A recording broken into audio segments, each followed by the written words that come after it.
Hey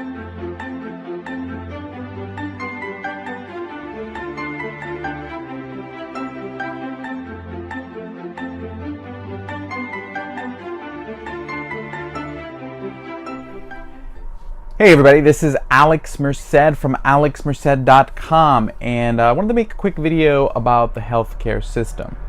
Now, even before I spend too much time talking about healthcare, I'd just like to point you to probably the best resource on the subject. Now, if you go over to alexmerced.com or you go to libertydeal.info, either way you can find my libertarian reading list. It's really a reading list of all sorts of books I recommend. Not all of them are just libertarian books. There's a lot of books on other topics that either have great opposition views that you need to be aware of in the way they make their arguments, or historical stuff, other just really useful books to read that'll just make you a more intellectual person, a more engaging, etc.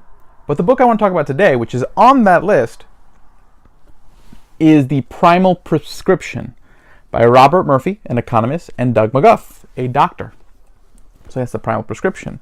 It's a great book on the history of the healthcare system here in the US, the economics, the logistics, health. It's just a good all-around book so that way you understand the health issue. Now, the reason why I wanted to make this video is because it's suddenly become a big issue now that is looking like we're going to repeal Obamacare. And I just wanted to put things into perspective. So yes, repealing Obamacare was a bad law in a lot of ways. But it doesn't mean the healthcare system before Obamacare was much better. It was also a mess. And that's what this book kind of details, why healthcare in the US is such a botched experiment. And the long and short of it is just that it's not consumer oriented. Okay? People think that since healthcare isn't provided by government, that the alternative must be a market-based system, but it's not. It's not market-based. It's not government-run. It's just this weird hybrid of all the worst ideas that have occurred over the last 100 years. That has all taken pretty much all consumer control out. And the reason why consumer control is important is, think about it this way. Most things in your life, you choose to purchase. You make all the purchasing decisions. So when you go to a place like Taco Bell, they design the experience to to please you. The taste of the food, the promptness of the service, everything is designed to make you happy because they want you to choose to go dine with them again and to choose to give them money. Because it's not only that you choose to go there, but it's that you choose to spend your money there. When it comes to healthcare, you don't necessarily have that level of control. You don't really get, up until recently, and still not really much recent now, you don't get to choose your health insurance. That's chosen by your employer. So healthcare insurance companies design their product for employers most of the time. Okay? So you're stuck with a health insurance plan that you get.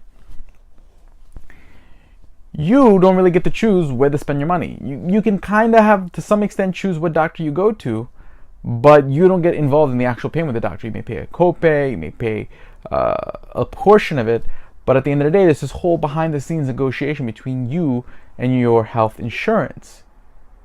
So at the end of the day, your doctor, your medical professionals, your medical service providers, they care about getting paid in the same way Taco Bell cares about getting paid. But because Taco Bell cares about getting paid, they produce value. They make it a very convenient, value-providing experience. But a doctor knows, and I'm not saying the doctor personally, the establishment of the practice, the business of the practice knows that you don't make the ultimate decision on whether they get paid or not. It's your health insurance company. So their priorities are on whether the paperwork is done efficiently, whether everything was kept track of just fine, so that they can submit the proper documents to the insurance company to get paid. So their business is designed around providing an easier experience for the insurance company, so that way they get paid, not necessarily a better experience for you. Thus, situations like double bookings, longer wait times, sometimes you deal with a doctor who's kind of in a rush. Their focus is on, because of the incentives and the way things work now, their incentive is to cater to the insurance company, not as much to you, other to the extent that they want to avoid a lawsuit, which is a whole other story. So basically, everyone in the health healthcare supply chain is not geared towards the consumer, because the consumer is not the one making the decision to pay. They're not making the decision to pay the insurance company. They're not making the decision to pay the healthcare provider. So everyone's designing their services to someone else, even though you're the one who's the end user. That's the problem. Okay, and this causes all sorts of weird misallocations of resources, high prices here, lack of services there. Is just a big mess. And there's all sorts of other things that are in the works. Again, read the book, The Prompt Prescription. I'm not going to be able to sum up everything that's wrong in the time of this video. So the book I highly, highly recommend. Okay, but that's the bottom line. It's not tied to the consumer. It's not consumer oriented. Why did this happen? Why is your health insurance tied to your employer? It's not because that's how naturally markets would work. Not at all. What happened is that World War II, there were wage and price controls. Businesses were not able to give wages. They were not able to offer higher wages to capture employees from other companies. So the only way they were able to incentivize employees was to offer them fringe benefits. So fringe benefits became a bigger and bigger part of employer pay during this time, since they weren't able to give you a raise any other way. So they said, I give you a health insurance policy and that'll cover your health expenses. And that just became more and more the norm. And then in 1974, they passed a law called ERISA, the Employee Retirement Income Security Act, that really, through the tax code, solidified the relationship between you and your employer for things like retirement and for healthcare. So, and since then, that's just sort of the way things work. And more things, whether it be issues with the intellectual property laws, issues with mandated care, et cetera, et cetera, et cetera.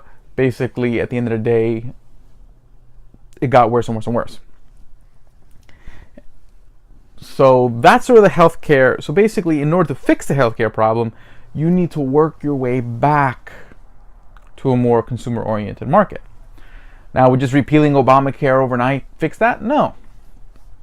Because you still have all the other laws at the federal and state levels and local levels that have sort of institutionalized the way healthcare used to be.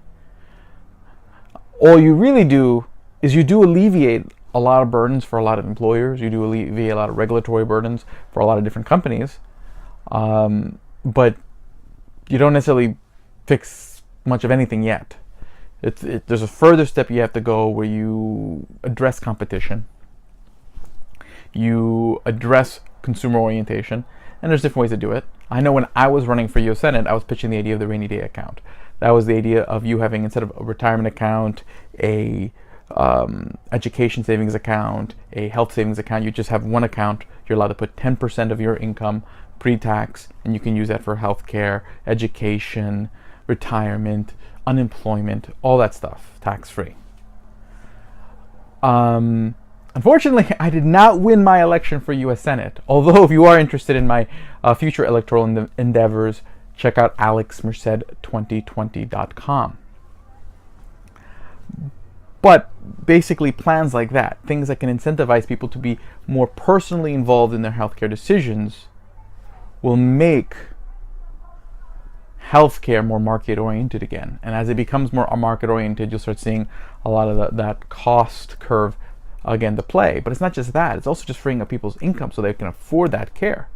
Part of that is the things that cause healthcare prices to be higher. So you change a lot of these regulations, you change a lot of these taxes within the healthcare industry, so and reform intellectual property laws, you can cut down the cost of healthcare and again introduce competition as far as where people can buy drugs, where people can buy their insurance, etc. You form that, that'll lower the cost a little bit.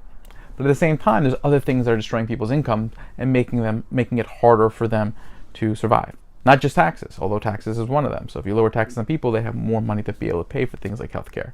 But it's also addressing the cost of education and addressing the cost of housing. Again, usually related a lot to taxes and regulations and other parts of the economy that cause these prices to be higher. To the point that just the cost of living is eating up most people's paychecks. Thus, they have very little for discretionary spending, which affects the rest of the economy. And they're struggling to just even pay the basics: healthcare, education, housing. So that's a summary of it all. My name is Alex Merced from alexmerced.com, And if you notice that the t-shirt I am wearing is a t-shirt called the Libertarian Podcast t-shirt. It's actually a t-shirt that lists several libertarian podcasts. You can purchase this shirt over there at alexmerced.com. That way you can promote awesome shows like the Lions of Liberty, the Remso Republic, the Johnny Rocket Launchpad, the Tom Woods Show, Contra Krugman, and of course the Jason Stapleton program, and my show, the Alex Merced Cast. So do pick up a shirt, do promote those shows, because getting people who can kind of articulate this history and these ideas that help bring sanity back to the policy discussion will be very good. And it's all about, making markets free again. My name is Alex Merced from alexmerced.com. Thank you for watching this video. If you found this informative, please share the video and watch my other videos over there at youtube.com, and subscribe to my YouTube channel, like my Facebook page, follow me on Twitter. Basically, facebook.com/alexmercedlp, twitter.com/alexmerced. I'm not a hard person to find. Worst comes to worst, just use the Google, type in my name, you'll find all the places where I have stuff to say. Thank you very much. You guys have a great day. Thank you for enjoying a video by Alex Merced, bringing you principled, thoughtful, and accessible commentary on today's issues. Show your support by becoming a monthly patron at patreon.com/alexmerced. There are special benefits depending on the level of your monthly gift. Find great deals on web hosting, podcast hosting, and more over there at libertydeal.info. Also check out Alex Merced's recommended reading list at books.alexmerced.com, and while you're there, pick up some other great stuff at amazon.com. For other options for support, such as one-time PayPal donations and Bitcoin donations, go to support.alexmerced.com. Make sure to follow Alex Merced on these other social media platforms.